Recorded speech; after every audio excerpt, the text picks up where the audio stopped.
Hi, in this video we'll be looking at creating a deployment share. First, what is a deployment share?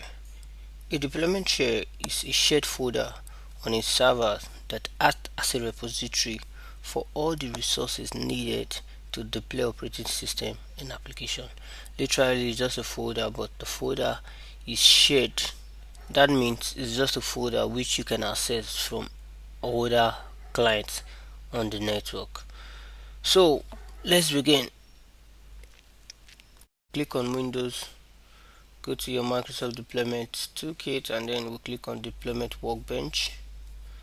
So once it's open up, the next thing will be to click on your deployment share, right click, and then click on New Deployment Share. Where we want it to be, I'm going to copy the name. So I'm going to go to my external SSD and then create a folder inside there.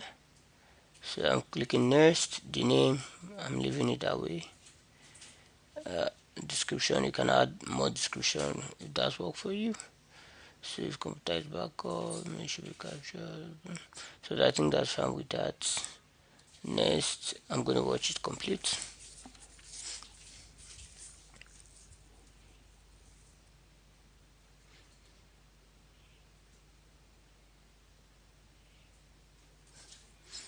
Finish.